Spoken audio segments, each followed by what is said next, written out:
வணக்கம் மக்களே! இது நம்ம ஒரு பொருள் 5 தகவல்கள் சீரிஸின் எபிசோட் 5. இன்னைக்கு நம்ம இந்துப்பு பற்றிய 5 சுவாரஸ்யமான தகவல்கள பார்க்கலாம். உப்பில்லா பண்டம் குப்பையிலே என்பது போல் நம் உணவில் உப்பு நிச்சயம் இருக்கும். நம் உடலை பாதுகாக்க வேண்டுமென்றால் அயோடின் அதிகம் கலக்காத உப்பை பயன்படுத்த வேண்டும். இன்றைய காலகட்டத்தில் அயோடின் கலக்காத சாதாரண உப்பை நாம் பயன்படுத்த வாய்ப்புகளே இல்லை. ஆனால் அதற்கு மாற்றாக ஹிமாலயன் உப்பு எனப்படும் ராக் சால்ட் அதாவது இந்துப்பை பயன்படுத்தலாம். உலகில் உள்ள மலைத்தொடர்கள் எல்லாம் கடினமான கருங்கல் பாறைகளால் ஆனவை.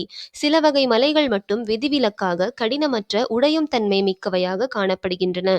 அவையே உப்பு பாறைகள் என அழைக்கப்படுகின்றன. அந்த உப்பு பாறைகளிலிருந்து கிடைப்பதே பாறை உப்பு எனும் இந்துப்பாகும். மேலும் பாறைகளிலிருந்து வெட்டி எடுக்கப்படும் இந்துப்பு சுத்தமான நீர் மற்றும் இளநீரில் ஊறவைத்து பதப்படுத்தப்பட்ட பிறகே பயன்பாட்டிற்கு வருகிறது.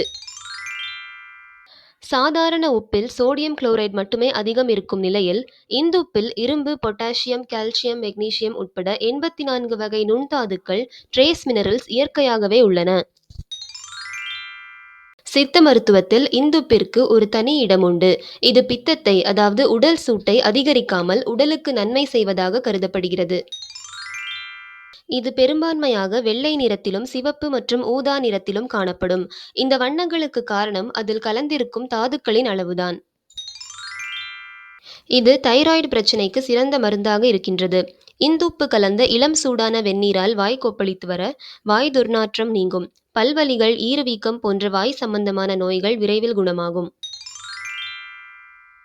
இந்த தகவல் பிடிச்சிருந்தா லைக் பண்ணுங்க, ஷேர் பண்ணுங்க. மேலும் பல சுவாரஸ்யமான தகவல்களுக்கு நம்ம சேனலை சப்ஸ்கிரைப் பண்ணிக்கோங்க.